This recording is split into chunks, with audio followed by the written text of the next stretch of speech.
என்னங்க சார் இவ்வளோ லெட்டர்ஸ் வந்திருக்கு? ஆமாப்பா, டெய்லி கடவுளுக்கு அட்ரஸ் பண்ணி இப்படி வந்திருக்கு. அது மட்டும் இல்லை, இந்த சிபிசிஐடி ஆஃபீஸர் செந்தூருடைய டாக்டர் உமான ஒரு பொண்ணு லெட்டர் எழுதியிருக்கு. அன்புள்ள கடவுளுக்கு சொர்க்கம் வழி ஆகாயம். இதை கொஞ்சம் படிக்கிறியா? கொடுங்க சார். அன்புள்ள கடவுளுக்கு என் பெயர் உமா, எங்க அப்பா பேர் செந்தூரன், போலீஸா இருக்காரு. நீங்க நிறைய நல்லது பண்றீங்கன்னு டிவியில் பார்த்தேன், ரொம்ப சந்தோஷமா இருக்கு. ஆனா எனக்கு ஒரு சந்தேகம், நீங்க நல்லது மட்டும்தான் பண்ணுவீங்களா? தப்பு பண்றவங்களை தண்டிக்க மாட்டீங்களா? கடவுளுக்கு எல்லா சக்தியும் இருக்குன்னு சொல்றாங்க, அப்புறம் ஏன் கெட்டவங்களை விட்டு வச்சிருக்கீங்க? எங்க அப்பா ஒரு பெரிய ரவுடியை கஷ்டப்பட்டு பிடிச்சி ஜெயிலில் போட்டாரு. ஆனா அவன் ஜெயிலிருந்து தப்பிச்சு வந்து எங்க அப்பாவுக்கும் எங்களுக்கும் ரொம்ப கஷ்டம் கொடுக்குறான்.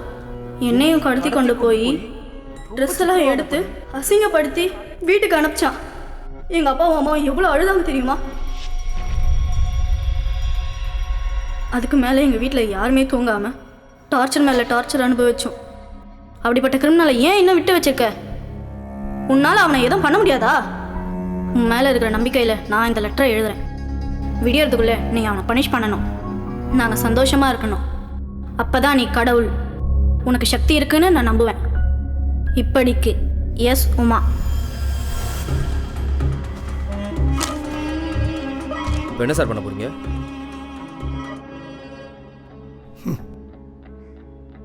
சாக்லேட் கேட்டால் வாங்கி கொடுத்துடலாம், பொம்மை ட்ரெஸ் கேட்டால் வாங்கி கொடுத்துடலாம். ஒருத்தர் அடிக்க சொன்னா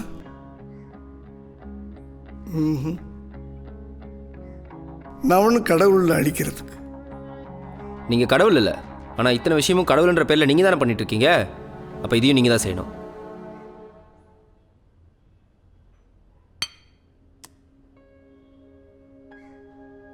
ஐம்பது வருஷத்து கதை. அப்போ நீ பிறந்திருக்கவே மாட்டேன். என் வாழ்க்கை முதல்ல சென்னையில் ஒரு குடிசையில் தான் ஆரம்பிச்சது. அதுவும் தகர குடிசை. உழைச்சேன், கடுமையாக உழைச்சேன். 15 வருஷத்தில் ஒரு சாம்ராஜ்யத்தை உருவாக்கினேன். தொழில் அதிபர். ஆனால் ஒன்று, நம்ம வளர வளர நம்ம கூடவே சேர்ந்து பொறாமையும் வளருது. ஒரு நாள் யுஎஸ் போயிட்டு திரும்பி வர்றேன். இதே வீடு, அப்பா அம்மா, மனைவி, 2 பசங்க, டாட்டர் இன்லாஸ், பேர குழந்தைங்க, வேலைக்காரங்க, டிரைவர்ஸ், ஆசையை வளர்த்த நாய்க்குட்டி, ஒருத்தர் கூட உயிரோட இல்லை. இதே வீரப்பேன் இந்த வீட்டையே சுடுகாடாக்கிட்டு போயிட்டான். போலீஸ்க்கு போனேன், கோர்ட்டுக்கு போனேன். அதே சோகம், அதே கோபம் இன்னும் எரிஞ்சுக்கிட்டு இருக்கு.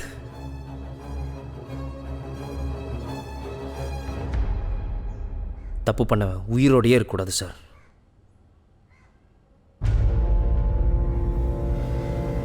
Yes sir.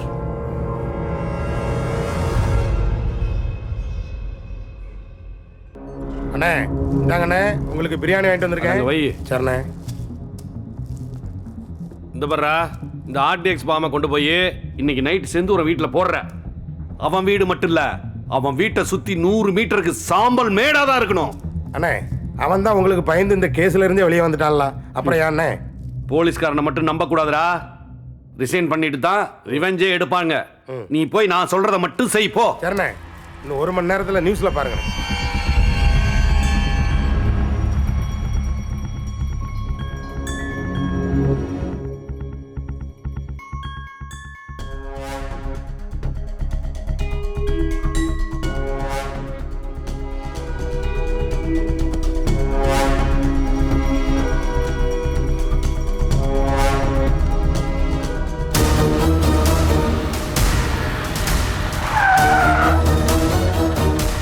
ஏய் எல்லாரும் வண்டியில இருங்கடா. நான் போய் காரியத்தை கச்சிதமாக முடிச்சுட்டு வந்துடுறேன். சரி ஓகே.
நமக்கு சற்று முன் கிடைத்த அதிர்ச்சி தகவல். சென்னை விமான நிலையத்திற்கு பின்புறம் உள்ள பாழடைந்த கட்டிடத்தில் வெடிக்காத நிலையில் ஒரு RDX பாம் கண்டுபிடிக்கப்பட்டுள்ளது.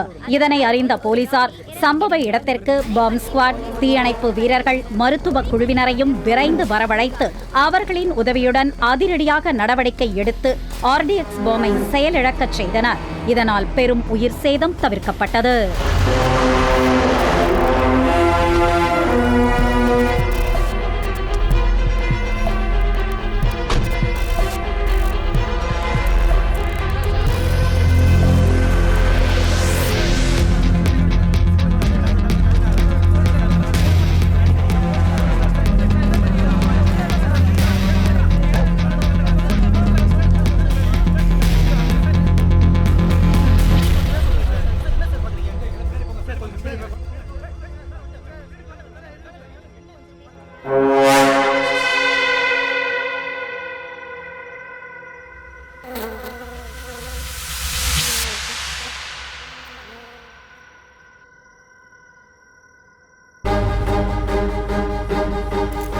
சற்று முன் கிடைத்த முக்கிய செய்தி. தமிழகத்தை கலக்கிய வீச்சருவா வீரம் கொலை செய்யப்பட்டுள்ளார்.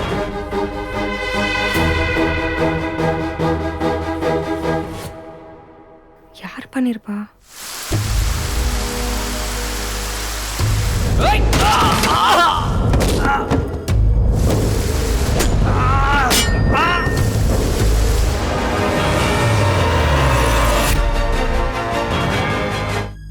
யார் பண்ணிருப்பா?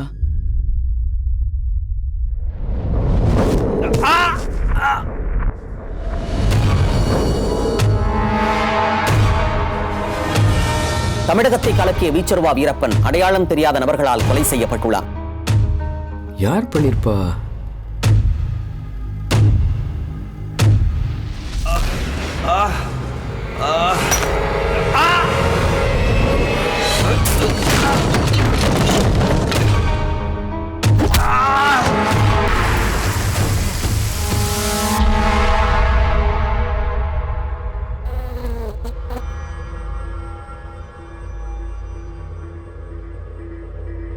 எப்போ நடந்துச்சு தெரியல சார். காலையில் 7 மணி இருக்கும். வாட்ச்மேன் ஃபோன் பண்ணாரு. நாங்கள் உடனே கிளம்பி வந்துட்டோம். அதுக்கப்புறம் தான் சார் உங்களுக்கு ஃபோன் பண்ணோம். சார் நம்ம வலை போட்டு தேடிட்டு இருந்த வீரப்பன் சார். யார் சார் பண்ணிருப்பா? அதை கண்டுபிடிக்க தானே நம்ம இருக்கோம். நேற்று இரவு வீரப்பனை யாரோ ஒரு அடையாளம் தெரியாத நபர் கொலை செய்துவிட்டு தலை மற்றும் காலை வெட்டி பிணத்தை தலைகீழாக தொங்கவிட்டு இருக்கிறார்கள். படுவாவிக்கு இந்த சாவு வேணும். ஆண்டிப்பட்டியையே கதி கலங்க வைத்த பிரபல ரவுடி ஏய், ராத்திரில எங்கடா போன? வீட்டுக்கு வரல, போனை வேற விட்டு போயிருக்க. சாப்பிட கூட வரலையப்பா. எங்க போனா? CBCID போலீசார் தீவிரமான ஏவிங் கொண்டானோ அவனுக்கு கோயிலா கட்டி நான் கும்பாபிஷேகம் நடத்துவேன். யாருன்னு தெரிஞ்சா தானே. ஆமா, யார் பண்ணிருப்பாக? என்னைய கேட்டா எங்க அப்பனை கொண்ட மாதிரி எத்தனை பேர்த்த கொண்டானோ அதுல ஏதோ ஒரு பாதிக்கப்பட்ட வாரிசு பழிக்கு பழி போட்டு தள்ளிட்டான்.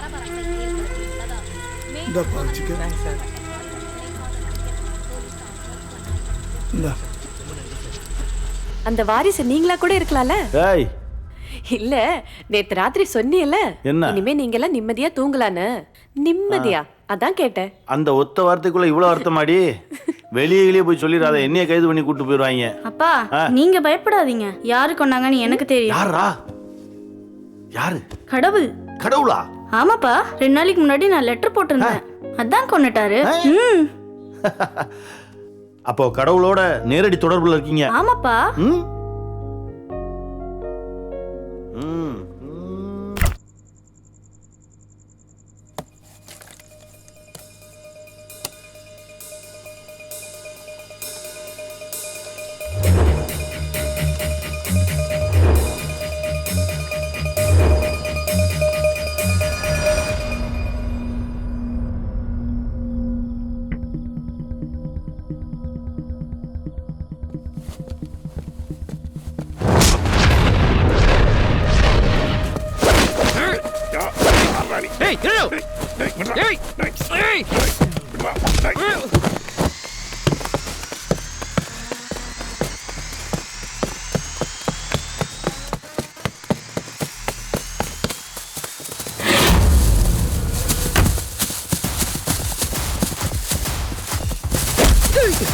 ஏய் பாரா, உங்களுக்கு எனக்கு எந்த பிரச்சனையும் கிடையாது.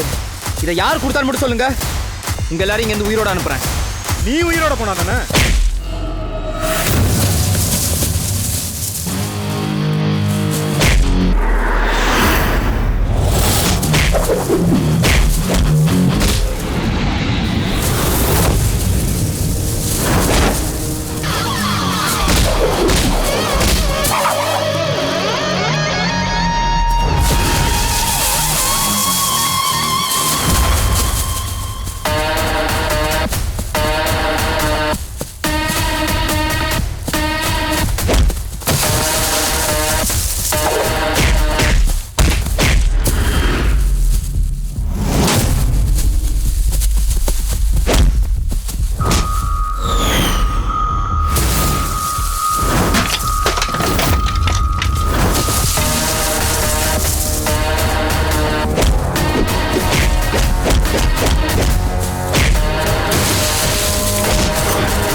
ஹலோ, வாங்க செந்தூரன், உட்காருங்க.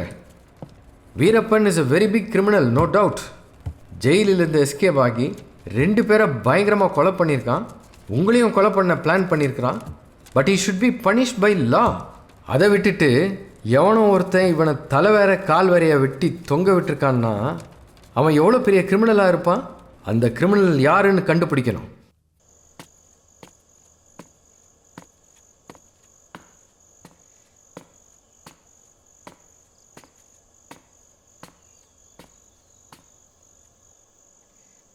என்னடா முடிச்சிட்டியா? இன்னும் நியூஸ் வரல?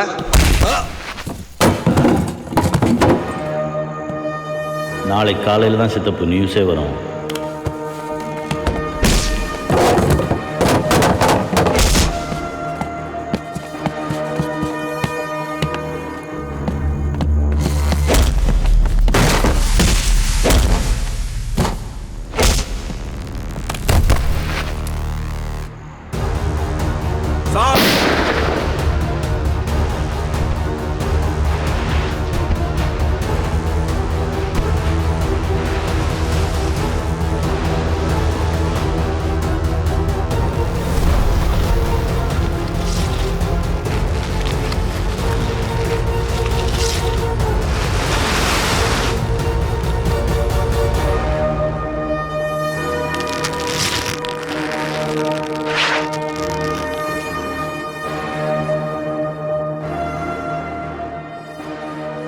என்ன சித்தப்பு உலகம் தலைகீழா தெரியுதா? நல்லவனும் கெட்டவனும் அடிக்கடி சந்திச்சுக்க கூடாது ரே. அப்படி சந்திச்சுக்கிட்டா கடைசி சந்திப்பு சுவாரஸ்யம் இல்லாமல் போயிடும். 10 வருஷத்துக்கு முன்னாடி நம்ம சந்திச்சிருக்கோம்ல, நீதி நேர்மை கடமை இது எல்லாத்துக்கும் கட்டுப்பட்ட ஒரு போலீஸ்காரனா இவன். அவன் இல்ல.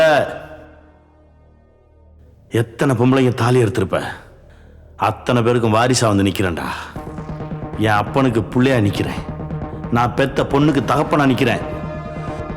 ஊரை காப்பாற்றணும்னா கருப்பு தான் அருவா எடுக்கணுமா? காவக்கார அருவா எடுக்க கூடாதா? ரெண்டும் ஒண்ணுதான்டா. இந்த கேஸையும் உங்ககிட்ட தான் ஒப்படைக்கிறேன். Don't run away from this case. Yes sir. Sir